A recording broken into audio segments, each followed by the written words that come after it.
Hello बच्चों, चलिए प्रश्न को पढ़ते हैं। संक्रमण तत्वों की 3D श्रेणी का कौन सा तत्व बड़ी संख्या में ऑक्सीकरण अवस्था दर्शाता है एवं क्यों? तो आइए इस प्रश्न की मुख्य अवधारणा को समझते हुए हम इस प्रश्न को हल करते हैं। तो इस प्रश्न को हल करने के लिए सामान्यतः या 3D श्रेणी में कौन सा तत्व जो है सबसे बड़ी ऑक्सीकरण अवस्था रखता है, इसे जानने के लिए हमें जो है 3D श्रेणी के सभी तत्वों की इलेक्ट्रॉनिक विन्यास की जानकारी होना आवश्यक है।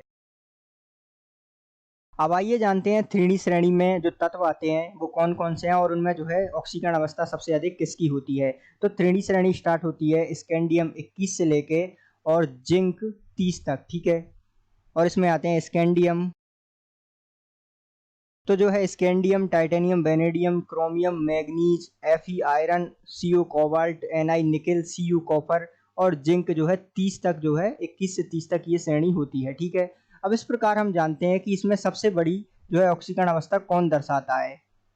तो मैग्नीज अर्थात Mn जो है, जिसका परमाणु क्रमांक Z बराबर 25 होता है, ये जो है सबसे अधिक ऑक्सीकरण अवस्था दर्शाता है अर्थात सबसे बड़ी ऑक्सीकरण अवस्था प्रदर्शित करता है। अब आइए हम Mn के सबसे बड़ी ऑक्सीकरण अवस्था दर्शाने के पीछे कारण जान लेते हैं। तो Mn जिसका Z बराबर 25 होता है, इसका परमाणु क्रमांक 25 है, इसका जो है इलेक्ट्रॉनिक विन्यास समझते हैं तो ये होता है Ar 3d5 4s2 4p0 और 4d0। तो ध्यान दीजिएगा यहाँ जो है p और d कक्षक रिक्त हैं, तो ये जो इलेक्ट्रॉन है d5 और अर्थात 3d5, 3d में 5 इलेक्ट्रॉन और 4s में 2 इलेक्ट्रॉन, ये अपने इलेक्ट्रॉनों विन्यास अर्थात इलेक्ट्रॉनों का विस्तार जो है 4p और 4d में कर लेते हैं, जिस कारण से इसकी जो है सबसे अधिक या कहें तो सबसे बड़ी ऑक्सीकरण अवस्था +7 प्रदर्शित कर पाता है। तो इस प्रकार हम कह सकते हैं कि अर्थात Mn मैग्नीज जो है +7 +5, इसी प्रकार +4 +3 और +2 ऑक्सीकरण अवस्था प्रदर्शित करता है।